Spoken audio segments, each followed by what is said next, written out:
Assalamualaikum Sobat Pemilih. Jumpa lagi di podcast KPU Kabupaten Pati, Debutcast Demokrasi Bumi Pati.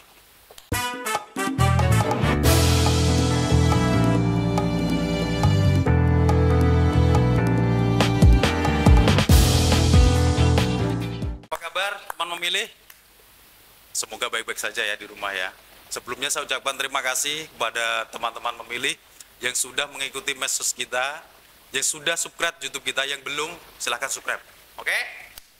Teman memilih, kali ini di podcast kali ini kita kedatangan narasumber yang istimewa, narasumber yang punya seabrek pengalaman, narasumber yang punya ribuan kisah yang ingin dibagikan dalam podcast kali ini. Penasaran? Kita langsung saja. Ketua KPU Kabupaten Pati, Bapak Supriyanto AMDSS. Apa kabar Bapak Ketua? Oh, kabar baik. Sehat-sehat saja gitu Pak Ketua ya. Sehat. Terima kasih. Langsung aja Pak Ketua. Ini banyak teman pemilih yang penasaran. Ketua KPU Kabupaten Pati, Bapak Supriyanto AMDSS, sebelum menjabat sebagai Ketua KPU, itu sebelumnya aktif di mana atau kesibukannya seperti apa Pak Ketua? Ya, terima kasih Mas Jumari. Ini nanti kita luruskan dulu. Nanti jangannya panggil komplit gitu ya, jangan Pak Supriyanto AMDSS gitu. Kita ya gimana gitu loh. Masa ngobrol ada gelar-gelari segala. Panggil Pak Suprikam gitu aja. Pak Suprikam ya? Bapak? Pak Suprikam. Jadi sejak kecil saya itu ada panggilan Parap kalau zaman dulu. Jadi kalau dulu itu di sekolah itu kan kita di tempat bermain itu tidak ada istilah guyonan itu dianggap membuli, enggak. Jadi saya dipanggil Supri Kampret. Supri Kampret. Berarti kamnya tuh kampret ya Bapak itu ya? dari kata kampret. Jadi tidak masalah kalau kami panggil Supri Kam gitu Bapak. Tidak apa-apa. Pak Kampret itu tidak apa-apa. Pak Supri tidak apa-apa. Tidak masalah sobat pemilih. Teman pemilih tidak masalah. Jadi, ya, tidak apa-apa. Tidak ada unsur bully-bulian. Kalau sekarang itu kan dianggap membuli ya itu ya. Padahal itu mungkin bagi orang anak-anak itu kan hasilnya memperkuat mental dan membuat keakraban kan dalam kita bermain. Bahkan itu panggilan kampret itu yang membawa saya hingga sampai saat ini untuk mudah bergaul dengan teman-teman begitu. Menarik sekali Bapak. Jadi panggilan yang dulu itu bukan semacam bulian tapi malah penguat mental bagi seorang sosok Pak Ketua. Nah, mungkin bisa dilanjut Bapak Ketua. Backgroundnya sebelum menjadi Ketua KPU Kabupaten, mungkin aktif kerja di mana atau seperti apa Bapak? Mungkin bisa diceritakan karena teman pemilih ini banyak yang penasaran Bapak. Oke, ini tak runut dari aku sejak zaman lahir atau kayaknya kalau dirunut sejak lahir mungkin jadi 10 episode Bapak. Jadi moga Bapak. Ya, baik teman-teman warga Kabupaten Pati, kenalkan saya Supriyanto, dipanggil Supri, bisa dipanggil Kampret, bisa dipanggil Supri Kampret. Oke, terserah. Nanti kalau di jalan ketemu dipanggil aja, enggak apa-apa. Saya lahir di Juwana, sekolah di SD Bakaran 01, SMP di SMP 1 Juwana, SMA saya malah di SMA 2 Rembang, Mas. Iya, SMA 2 Rembang. Nah, di SMA 2 Rembang itu saya dulu, tak kasih cerita, ini mungkin bagi anak-anak sekarang itu sesuatu yang unik ya. Dulu saya itu berangkat sekolah itu ngebis. Dari rumah ke terminal Juwana itu naik sepeda. Sepeda dititipkan di tempat penitipan, terus ngebis. Ngebis itu sekolah saya kan di pinggir jalan raya. Di Rembang itu SMA 2. Lah itu pas sampai di sana. Jadi itu ongkosnya 100 perak, Mas. Izin Bapak menyela Bapak. Untuk tahunnya tahun berapa Bapak yang SMA Jadi itu, Bapak? saya dulu SMA itu tahun 96. 96 ya. 96 sampai 99 lulus. Nah, 100 perak sampai lulus itu naik 150 perak. Sekarang dapat apa itu Mas ya? Dapat kacang pelindis Bapak. Dapat apa enggak malah dapat ya. Nah, habis itu saya kuliah di Jogja di Fakultas Teknik jurusan Mekatronika Universitas Sanata Dharma di Jogja. Yaitu mempelajari tentang otomasi industri, sistem robotika begitu. Dulu itu jurusan salah satu jurusan paling langka. Ya, karena di Indonesia hanya ada 3, Sanata Dharma, VDC Malang, sama Politeknik Manufaktur Bandung waktu itu. Jadi hanya 3. Tujuannya, pengennya itu ya kerja di dunia industri, karena waktu itu kan lagi booming dan moncer-moncernya dunia industri. Pengen sekolah di mana? Di teknik begitu. Lah, keplesetnya di sini Mas, keplesetnya. Waktu kuliah di Jogja itu saya kan senang berorganisasi, melanjutkan jiwa petualang waktu SMA, itu ikut OSIS dan kepanduan pramuka. Di era kuliah di Jogja itu kan banyak sekali tempat-tempat nongkrong itu berbasis studi klub bedah buku biasanya.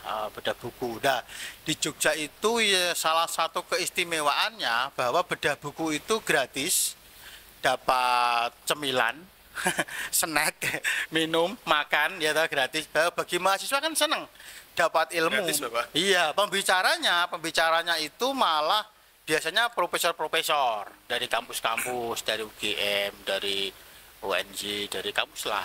Lah, seneng kan punya komunitas yang melek intelektual begitu, akhirnya kecanduan, ikutlah organisasi kemahasiswaan. Organisasi kemahasiswaan yang berbasis nasionalis, namanya GMNI, Gerakan Mahasiswa Nasional Indonesia. Nah, kenapa saya di GMNI? Karena begini, saya ini kan orangnya gak punya agama Mas. Gak punya agama, jadi saya ini penghayat kepercayaan. Nah, kalau Islam itu kan punya organisasinya, ada HMI, ada PMII, ya kan? Kemudian Mahasiswa Islam atau Pergerakan Mahasiswa Islam Indonesia, itu. Kalau yang Kristen misalkan ada GMKI, ada yang Katolik PMKRI gitu kan. Yang Buddha juga ada. Lah, itu kan yang berbasis keagamaan. Nah, yang berbasis ideologi nasionalis kayak saya kan nggak punya agama, kan nasionalis saja. Ya di GMNI itu. Lah, di GMNI itulah saya digembleng untuk selalu berdiskusi tentang masalah-masalah bangsa. Aslinya ya nggak masalah bangsa, aslinya ya pertama itu ya tempat kumpul-kumpul yang selaras dengan hati aja, cari teman-teman yang sefrekuensi aja begitu loh. Setelah sampai itu akhirnya mulai mengerucut diskusi-diskusi tentang kenegaraan, tentang masalah-masalah negara, problematika dan lain sebagainya, termasuk keresahan-keresahan kita dalam menyikapi masalah-masalah bangsa. Terus ada juga area-areanya gitu, demo gitu loh. Diantemi polisi gitu ya, itu kan bagian dari dinamika ya, dari senang-senang saja juga ya Bapak gitu, ya. Nah, intinya di situ, basicnya di situ, terus senang dunia politik juga. Kalau itu tadi dari pengalaman organisasi Bapak ya, kalau untuk pengalaman pekerjaan Bapak sebelum di KPU Kabupaten Pati mungkin pernah kerja di mana gitu Bapak? Ya, ini panjang Mas. Saya lulus tahun 2003. 2003 kerja di Surabaya, terus pindah Jakarta, Kaltim, terus mulai pindah. Itu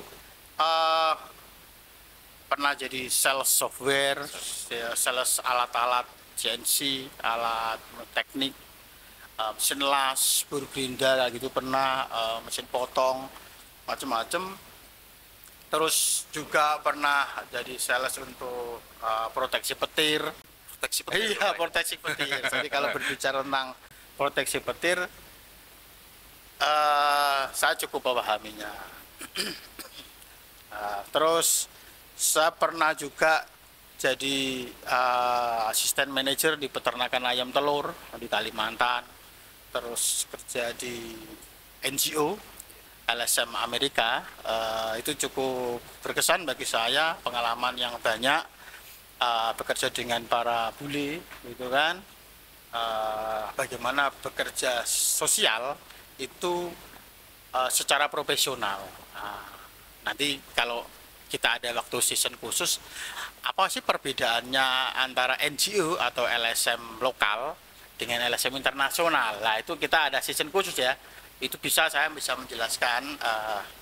Tapi dari pengalaman ini saya total ada sekitar 12 tempat kerja, Mas.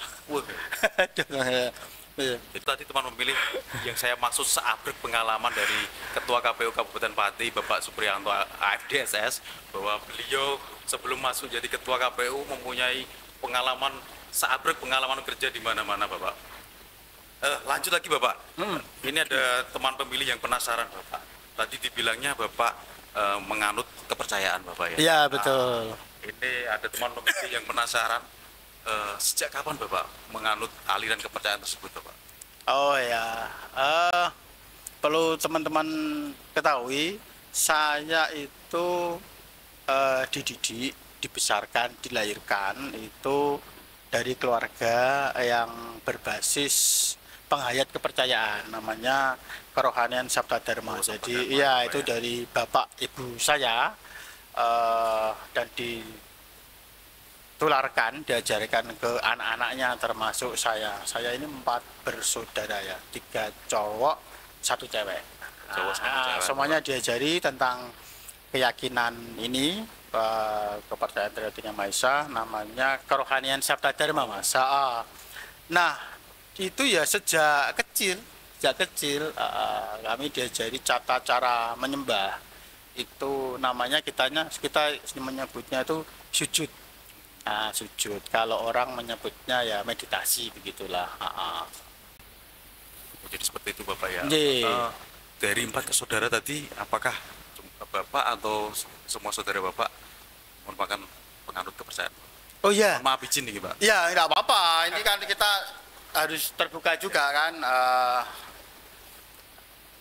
Kakak pertama saya itu kerja di dinas perikanan kelautan Jateng, di TPI Juwana. Nah, itu dia juga penghayat, bahkan menikah itu dengan tata cara penghayat. Menikah dengan tata cara penghayat juga. Anak-anaknya juga iya. Terus di sekolah anak-anaknya, nah ini informasi. Di sekolah itu sekarang sudah ada pendidikan penghayat kepercayaan terhadap Tuhan Yang Maha Esa. Ada pengajarnya, kayak pendidikan agama gitu loh. Kalau dulu enggak ada. Jadi kalau dulu saya sekolah itu masih harus memilih salah satu agama apa gitu loh. Saya pernah juga, nah ini. Saya pernah ikut pendidikan agama Islam sampai kelas berapa ya? Kelas 2 atau kelas 3 gitu. Terus saya pindah Kristen gitu loh. Pindah Kristen. Itu ketua KPU kami. Saya pindah, enggak apa-apa, pindah Kristen. Itu tapi untuk memenuhi prasyarat itu, pendidikan kan. Karena memang di sekolah kita nggak ada pendidikan penghayat kepercayaan gitu. Kalau untuk sekarang aliran kepercayaan udah masuk di KTP udah namanya aliran kepercayaan, Bapak ya? Atau seperti Ya, apa, Bapak? penghayat kepercayaan terhadap Tuhan Yang Maha Esa. Oh gitu ya, Bapak ya. Di KTP sekarang udah ada itu zaman Gus Dur, tapi dulu masih strip. Oh, strip. Dulu strip. Jadi kalau dulu, nah ini ada cerita.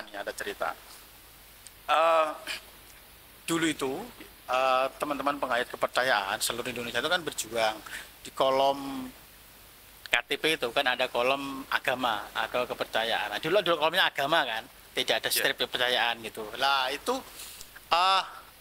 apa namanya? Hanya ada 1, 2, 3, 4, 5 di komputer kan dulu. Komputer diketik 1 itu berarti termuncul agama Islam di kecamatan itu. Kalau ngurus KTP kita. Nah, terus kalau diketik 2 itu agama Kristen muncul di kolomnya itu. Nah, tinggal cetak itu ya, tinggal macetnya itu aja. Lah, kalau angka 6 dipejet, dipejet tanggal itu munculnya strip. Nah, itu tidak banyak kecamatan yang tahu. Tidak banyak petugas pencetak KTP itu. Padahal ada ya, Pak.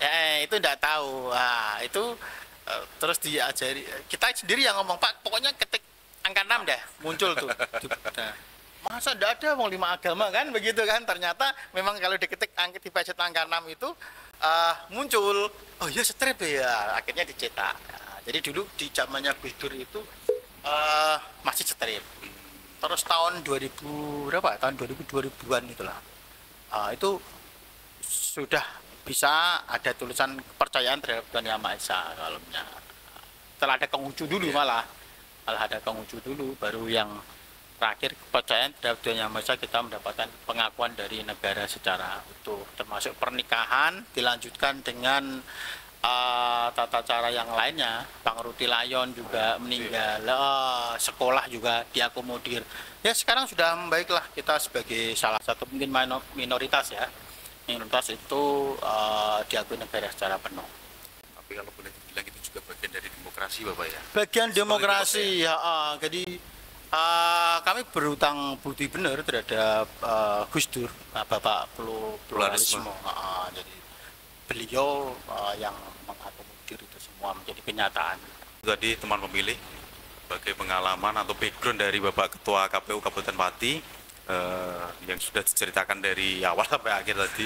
Kemudian kita lanjut Bapak, tahun 2024 kemarin Bapak, kita tahu sendiri Bapak KPU terutama KPU Kabupaten Pati disibukkan oleh berbagai pemilihan Bapak. Di antaranya di bulan Februari kita melakukan pencoblosan pemilihan umum 2024, sementara di November 2024 kita melakukan pilkada serentak Bapak. Dari pengalaman, sebentar teman pemilih, perlu kami ceritakan bahwa Ketua KPU Kabupaten Pati ini merupakan Ketua KPU periode 2023 sampai 2028. Jadi beliau dilantik di 2023, kemudian di 2024 beliau langsung ngegas berbagai macam pemilu, yaitu pemilu 2004 maupun pilkada serentak. Kebayang enggak? Kita harus berlarian seperti itu Bapak ya. Tadi teman pemilih berbagai pengalaman atau background dari Ketua KPU Kabupaten Pati, pemilih yang mungkin bagi beberapa teman pemilih banyak yang belum tahu dan mungkin pengalaman yang baru, karena itu tadi yang diceritakan Pak Ketua ternyata ada, mohon maaf ya, ada keahlian kepercayaan yang ternyata di kolom KTP seperti itu dan lain sebagainya. Tapi itu juga pengalaman baru buat saya juga Bapak, pengetahuan baru juga buat kami juga ya teman pemilih. Lanjut lagi Bapak, setahu kita teman pemilih bahwa Ketua KPU Kabupaten Pati ini merupakan budayawan. Saya tahu sendiri, kami tahu sendiri dan juga sering juga menemanin beliau ini sering ke Kedeng, terutama dikumpul dengan teman-teman sedulur sikap ya? Sedulur sikap di Sukolilo terutama. Boleh cerita Bapak, mungkin kaitannya budayawan dengan demokrasi dalam hal ini Bapak? Ya, menarik ini pertanyaannya Mas Jim. Jadi teman-teman budaya itu kan selalu menjadi, kalau kita berbicara tentang demokrasi, tak lepas dari bicara tentang pemilihan. Jadi begini, dalam dunia politik itu kita mendefinisikan politik itu tergantung dari sudut pandang kita. Bagi pemegang kebijakan, politik itu bisa diartikan sebagai sarana untuk membuat kebijakan-kebijakan untuk yang bertujuan untuk kemakmuran masyarakat. Nah, begitu kan. Tapi bagi seseorang yang belum terpilih, ya, atau pengen bertarung dalam dunia kontestasi, politik itu dimaknai sederhana. Oke-okean bolo. Oke-okean konco. Lah, dari situ ya banyak masyarakat atau politisi yang menggandeng para budayawan, para pemerhati budaya, pemerhati spiritual, pemerhati kesenian, begitu. Nah, saya sendiri bukan tim nasional, sampai saat ini tidak berkecimpung di dunia politik praktis, begitu ya. Tapi sejak dulu dari background saya, spiritual saya itu memang dekat dengan teman-teman kebudayaan, gitu loh. Nah, kenapa? Karena salah satu penyokong dan penyeimbang dalam kami melaksanakan penghayatan keyakinan itu juga dengan tembang-tembang mencoba, gitu loh. Nah, jadi tebang cepat itu mengiringi kami dalam sujud atau meditasi itu. Nah, itu yang pertama. Terus yang kedua, seiring dengan waktu kita kenal dengan namanya Mas Gun Retno. Mas Gun Retno itu dulu pertama kali itu datang ke rumah saya, itu tanya, teman-teman sedulur sikep tuh dulu bingung, tahun 2000-an zaman Gus Dur itu awal. Loh, konco-konco Sabto Darmo, teman-teman Sabto Darmo itu kok di kolom KTP-nya bisa strip. Nah, dulu kan harus dipaksa 5 agama itu. Lah, terus datang ke tempat saya, ketemu bapak saya tanya, lah diceritain lah bahwa di kecamatan itu ada kolom yang strip itu tadi. Pokoknya di kecamatan diketik yang tak ceritain tadi. Nomor 6 tadi ya, nomor Pak? 6 tadi. Itu keluarnya strip. Nah, itu awal kita kedekatan dan ketemu dan nyambung dengan teman-teman sedulur Sike. Nah, saya sangat hormat dari situ, terus saya mulai seringlah jago terawung gitu, jago komunikasi dengan teman-teman sedulur Sikep. Sedulur Sikep itu kan unik, Mas. Kalau orang lain mengatakan wong Samin begitu, Oke, ya. oke, Karena menghayati dan mengugemi ajaran-ajarannya Mbah Samin Surosempiko, yang salah satunya adalah seorang pejuang. Tapi bagi Orde Baru dulu itu kan dinyatakan sebagai orang-orang yang tidak bisa diatur. Tapi bagi teman-teman sedulur Sikep sendiri, mereka menyebutnya itu sedulur Sikep, Mas, bukan wong Samin. Karena di luaran Samin itu sudah menjadi akronim yang konotasinya negatif gitu loh. Padahal mereka bilang itu kan tidak pernah terjun langsung dan berhubungan dengan teman-teman. Jadi Sikep itu kan dari kata sikap. Nah, ini pengetahuan saya ya. Nanti kalau teman-teman sedulur Sikep sendiri bisa meluruskan begitu loh. Sikap itu dari kata sikap. Jadi apa yang kita lakukan, tindak tanduk kita, sikap kita sebelum melangkah itu diatur dulu. Mulai dari batin, pikiran, ucapan sampai tindakan. Jadi kita sikap. Contoh, misalkan ini suami istri gitu. Lagi atau dengan tamu aja lah, tamu. Okay, Dan saya dengan Mas Jumari ya. Siap, Pak. Kalau Mas Jumari tadi kan tanya, selamat siang Pak Ketua, bagaimana kabarnya, gitu kan. Terus langsung bertanya kan. Nah, kalau teman-teman sedulur Sikep itu enggak seperti itu modelnya, Mas. Seperti apa, Pak? Nah, kalau sedulur Sikep itu diatur dulu ucapannya, Mas Jumari. Jangan jawab. Nggih, Bapak. Nah, ngapunten nih, jenengan kula badhe tanglet. Napa jenengan kersa? Seperti itu, Bapak ya? Ya, dia kan bilang boleh ya. Boleh, Bapak. Boleh. Nah, ini saya mau tanya tentang demokrasi. Nah, jadi kan yang demokrasi nih Pak, niki kula yang sedulur Sikep yang awam rakyat badhe tanglet tentang babagan demokrasi. Nah, napa jenengan kersa bab menika? Nah, kan boleh kan, bisa boleh nggih. Nah, baru berbicara tentang demokrasi. Demokrasi menika sejatine punapa to, Mas? Tanya jawab. Jadi sebelum bertanya itu melihat kita nato sikap biar yang lawan kita juga sikap. Jadi seperti itu. Halus banget. Terus teman-teman sedulur Sikep itu juga belajar pendidikan. Jangan dikira teman-teman kan nggak sekolah formal ya. Tapi mereka belajar komputer. Itu datangkan guru les komputer. Belajar bahasa Inggris, datangkan guru bahasa Inggris gitu. Belajar aksara Jawa kayak gitu, nari. Nah, itu mereka memang belajar yang tapi tidak tercatat di sekolah formal memang. Tidak di formal ya, Bapak ya. Saya masih ingat waktu itu teman-teman dari LSM lokal yang peduli pada teman-teman kebudayaan dan peduli pada lingkungan hidup itu datang silih berganti ke Sukolilo, ke teman-teman sedulur Sikep itu ngajari. Ada yang dari Solo, Jogja, gitu, dari Jakarta itu. Begitu. Seperti itu Bapak ya. Berarti teman memilih, yaitu tadi fakta menarik dari Pak Ketua lagi bahwa beliau ternyata bukan hanya dekat tapi memang sudah mempraktekkan bagaimana bersikap dengan cara sedulur Sikep, teman pemilih. Ini yang saya tanyakan Pak Ketua. Kalau semisal ada teman pemilih yang katakanlah tertarik atau atau penasaran dengan apa yang diceritakan Pak Ketua tadi, terutama tentang sedulur sikap, itu bisa datang ke mana atau bisa menghubungi siapa atau bisa seperti apa Bapak Ketua? Ya datang aja ke teman-teman Batur Agung, Baturjo. desanya apa ya? Batur ya. Iya. Di Baturjo. Sukolilo, Baturjo toh ya. Baturjo. Baturjo. Di sana aja datang. Oh, siap. Jadi monggo teman memilih bahwa di Kabupaten Pati itu ada sedulur sikap yang seperti diceritakan Pak Ketua tadi bahwa menyikap tamu seperti apa dan lain sebagainya. Kalau tertarik dalam arti wah ini cocok ini buat saya, monggo silakan ini yang mau saya tanyakan berikutnya terhadap Pak Ketua ini. Setahu saya teman memilih, ini ada fakta menarik teman memilih, bahwa Pak Ketua ini juga aktif di dunia pertanian.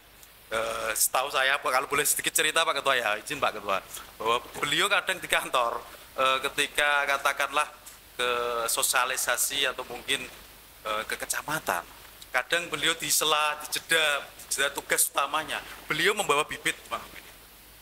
Entah saya kurang tahu mau bibitnya itu mau ditanam di mana, mungkin biar beliau sendiri yang cerita. Monggo Bapak Ketua, setahu saya Kak jenengan niki apa niku juga aktif di pertanian Bapak. Suka pertanian atau seperti apa Pak? Mungkin boleh cerita Bapak. Ya,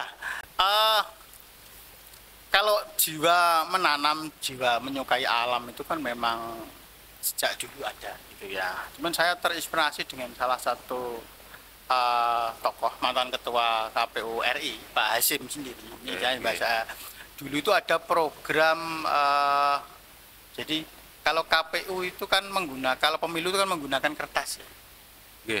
Kertas itu kan dari pohon ya, yang ditebang. Jadi kita berdosa sejatinya. Demokrasi Indonesia berdosa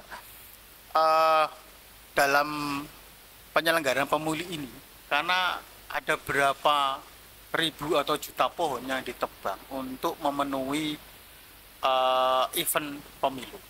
Jadi Pak Hasim dulu ada program apa namanya ya, menanam atau apa begitu loh, menanam sejuta. Jadi waktu pelantikan KPPS itu kan programnya itu kan program menanam. Gitu lah.